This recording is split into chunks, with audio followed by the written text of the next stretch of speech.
If it's not essential to the story, don't include it in the story. That's the advice of the 19th century playwright and short story author Anton Chekhov. A masterful storyteller in his day, Chekhov believed that every detail of the story, particularly the beginning of a story, was crucial. If you say in the first chapter that there's a rifle hanging on the wall, he mused, then in the second or the third chapter, that rifle has to go off. It has to be used in some fashion. If it's not going to be fired, it shouldn't be hanging there. Chekhov's right. Imagine a James Bond movie where Bond receives a gadget from Q at the beginning of his mission, and he never ends up using it.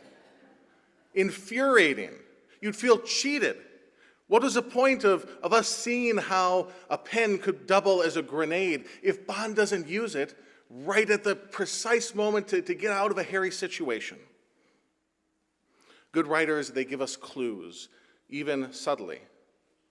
They don't just spring something on the audience without warning. Even in movies like The Sixth Sense, where there's a big turn or a big shift, and you're like, how did I miss that? You go back and you realize, oh my gosh, of course he was dead the whole time. In The Last Jedi, Rey is the protagonist in the most recent Star Wars trilogy. She's on a quest to find her origins. At one point in the film, her primary adversary, Kylo Ren, asks her, "You know the truth about your parents, don't you? You've always known. Or have you hid it away? Just say it already." The audience is on the edge of their seat. After all, this is Star Wars. We know about the main characters, how Luke Skywalker is really the son of Darth Vader in the first trilogy, and in the second trilogy and the prequel ones, Anakin Skywalker becomes Darth Vader. We know that something big has to happen with this character because it's Star Wars. So we're on the edge of our seat. Where did she come from? Why all of a sudden this new character with no connections to anyone else at the center of this new series? Who were her parents? In tears, she responds, "They were nobody." Kylo Ren shoots back, "They were filthy junk traders. They sold you off for drinking money. They're dead in a pauper's grave." I don't know about you, but the first time I saw that, I'm like, are you kidding me? That's it? Are they poking fun at Chekhov's theory, or is this just poor writing? We don't know, but we feel confused, even annoyed, agitated.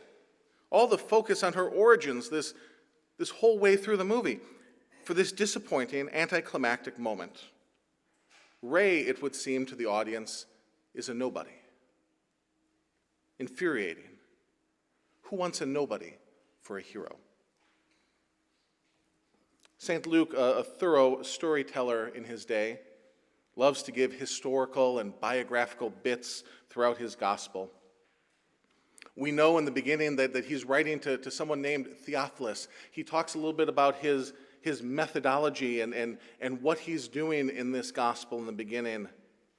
And then right after that short introduction, we read about Zechariah and Elizabeth and the miraculous birth of their son John, the baptizer.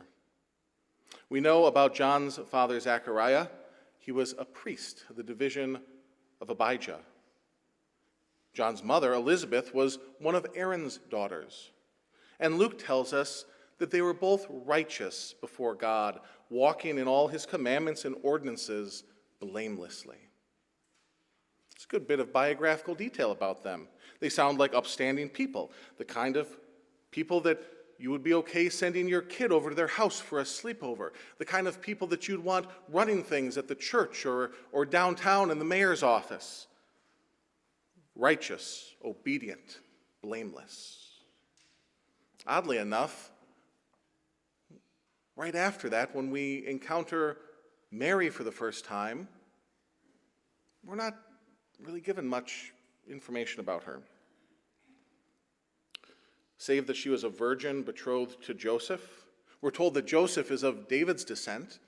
We actually know more about Joseph's background than Mary's. And yet she is the one who the angel Gabriel and her cousin Elizabeth in today's reading call favored, blessed. The scriptures have a subversive way of passing over the details that we're most interested in, urging us to instead direct our attention to what really matters in a story. Encountering the world of the scriptures and the God of the scriptures is a reordering experience. We come with our own priorities and concerns to a biblical text, both about what is important in the text and about what's important in our lives and in the world, looking for the scriptures to somehow speak to us in our struggles. What we discover in the scriptures is a living God who turns our world upside down, who realigns our priorities and teaches us to notice things that really matter. The task of the scriptures is not about bringing God into our world, but rather the process of God leading us into God's world. Still, we want to know more about Mary. What was her background? Why, of all the young Jewish women living in Palestine in the first century, why was she chosen to be the God-bearer? Why are we told that Zechariah and Elizabeth are blameless and righteous, but nothing is said of Mary or her character? Certainly the church would go on to say a lot about her character, sort of blameless, righteous, virginal person that she was, but not Luke. Remember that Luke is a very intentional storyteller. He knows, like Chekhov, not to bog his readers down with non-essential information. And he wants us to recognize a very simple point. There's only one thing any of us actually need to know about Mary. She said yes. She said yes. What Mary did up until this point in her life is inconsequential compared to what she does in this moment. When the angel Gabriel appears to her to tell her that in spite of being unwed and chaste, it was no harder to explain now than it was then. God chose her to bear Israel's Messiah to the world in this very peculiar way. Nothing about Mary's past and very little about Mary's future matters to Luke. Her response to this news is all that matters. Be it unto me according to thy word. Or, in a word, yes. Later on in Jesus' ministry, someone approaches him and says, "Oh, Master, look at you. Blessed was the woman who nursed you and who raised you, and she must have been great to produce a guy like you." And Jesus says, "Blessed rather are those who hear the word of God and who obey it." St. Augustine tells us that Jesus wasn't taking anything away from Mary there. In fact, instead, he was just redirecting this person's gaze to what really mattered. She was blessed because she said yes, because she was obedient, because she heard the word of God and she did it. This is truthfully a hard lesson for us to accept. It is as simple as it is, that of all the things we think make for a good life, they don't seem to matter that much to God. Where we went to school, what we accomplished in our careers, whether our children went on to do the right thing and follow in our steps when they left home. In the end, the only thing that matters is that we join with Mary and say, "Be it unto me according to thy word." Yes. To some of you here today, that's good news. Life didn't turn out like you planned it. You didn't get to retire when your peer group and colleagues began to cash in on their 401ks. You didn't do the best in school or get into the schools you maybe even wanted to go to. When people ask you what you do for a living, you're kind of embarrassed by that question because most of your life was spent getting passed over. You fear for the moment that someone asks you how Johnny is doing, because in reality, he's not doing that great. Not like everyone else's kids.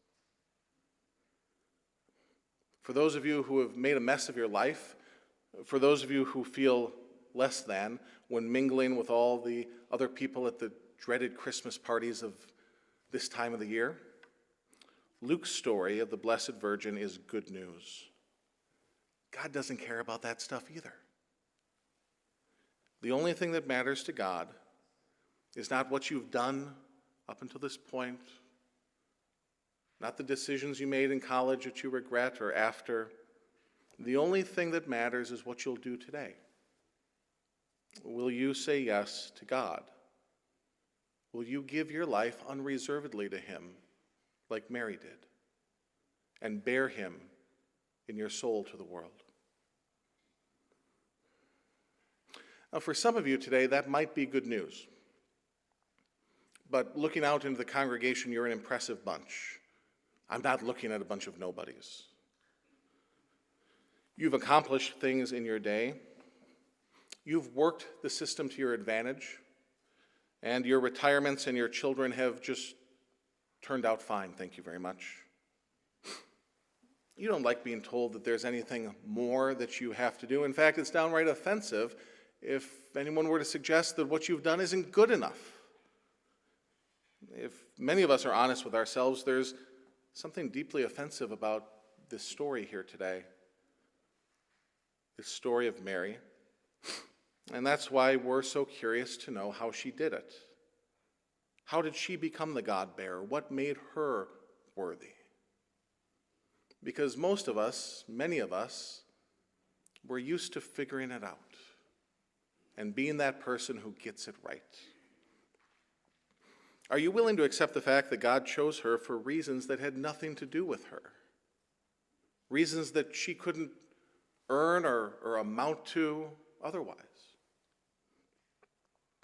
In my final year of seminary, I and a few other classmates, being exposed to a number of incredible people in the Episcopal Church, decided to make a journey from another Anglican denomination into the Episcopal Church. It was for a whole host of reasons that could be their own sermon, but there we were. The problem for me was that I was already a deacon, which meant I had done it all. I had gone through all the interview processes. I had done my comprehensive exams to get ordained. I had done everything. The only thing I needed to do was just wait a couple more months, get through seminary, and be ordained a priest. The diocese said, no. You need to basically start over. Worst of all, you have to take your comprehensive exams all over again. I was indignant. Who are you talking? Look at my transcripts. I have a 3.9. What are you talking about? Me? I have to redo my ordination exams? Please, just ordain me already. I've done this stuff. Do you know who you're talking to?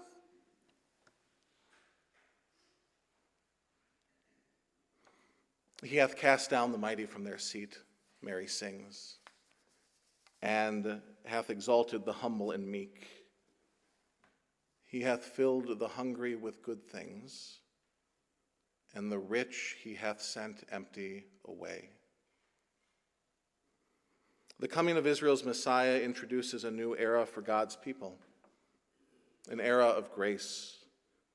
And for those who are willing to humbly say with Mary, "Be it unto me according to thy word," that's good news. For those of us who are stuck trusting the things we've done, the accomplishments we've made, look out. According to Mary, this little child is about to turn your whole world upside down.